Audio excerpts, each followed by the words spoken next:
Yeah, my addition. Let me film you guys both. So I was expecting to find you preparing Dhamma talks, and look at you, like look at me. And then I said, Yeah, looking like a carpentry real monk. Yeah, carpentry monk. This is what monks look like. Yes. For everyone For- who has never seen a monk. For the morning period. We Right. look very Let's get a close sharp. up on some of those paint spots there. Look at that. Look at that. Oh, that's tragic. So this is part of my reward for going on a early morning saunter.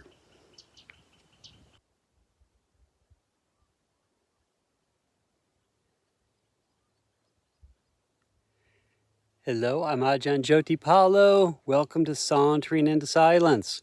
Today's my day off from construction work, so I decided to go for a saunter. A few days ago, when I decided to walk out to the burn site of the fire, Ajahn said, "You have a lot of energy." And I actually don't, but sauntering, getting out here and walking, does actually give me energy. The construction site is actually kind of hard for me because my upper body is not in very good shape. So after a hard day's work, I feel like my body's trying to replenish itself or actually sort of build muscle. So that leaves me pretty tired and deleted. But getting out here, it's kind of hard to imagine this not energizing somebody. About 3 weeks ago, Dinka suggested that I start giving some formal Dhamma talks on this channel, and I still want to do that. Last week before the fires, I did make an informal talk about generosity. It was more relating some stories and talking about some things that had happened here. And since I made that video, the fires happened. Also, several people have done some other very generous acts of kindness with generosity. Those acts aren't included in this video since it was already made, but here is the video I made before the fires happened.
This is my lunch spot.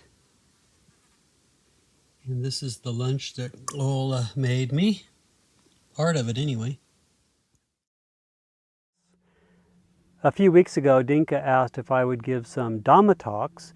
And though this won't be a formal Dhamma talk, there was an experience we had this week that inspired me to give a talk here about the parami, the perfection of generosity. So this week, one of the delivery trucks that came to bring us a bunch of 6x6 posts, which we're going to be using for a project, the driver, Lando, who I met probably back in April or May when he was dropping off a load for the insulation of the house project. We hit up a conversation, and I asked if I could use his image in one of my videos, and of course he said yes. Then he checked out our channel, and I guess he's been checking it out a lot more than just once or twice, because you'll see here. I thought, well, I better stop and get you guys some treats. I don't know how much you guys... Thank you. You're welcome.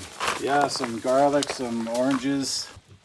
So Lando knew about our practice of having food donated to the monastery from watching some of our YouTube videos. Of course. And he spontaneously brought us gifts today. All through metta and love and kindness, so Thank you. you're more than welcome. Yes. Great. Yes, I'm waiting for another episode to come out. There's some bananas, some watermelon and cherries. Cherries. Yeah. Special cherries. Yes. Yes. Yes. Thank just you. enjoy that.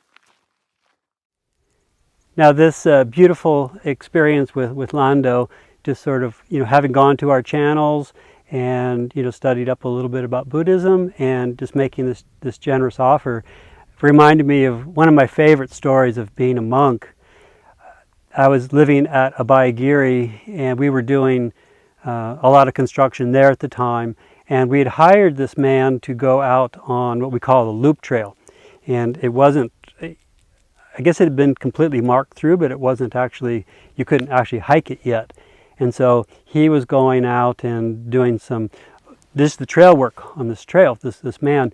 And he was from Mexico and didn't speak English very well, and I almost spoke no Spanish. But every day I'd have to go out to him and explain to him what I wanted done the next day, and he would do that. But if I didn't go out every single day and tell him this, he would start doing other things. I just remembered, every day I wanted him to stop at the house so I could have somebody who spoke Spanish give him a little bit better instructions than what I could give. If I told him every day stop at the house, he wouldn't do it. But if every evening I went by his work site and told him tomorrow stop at the house, he would.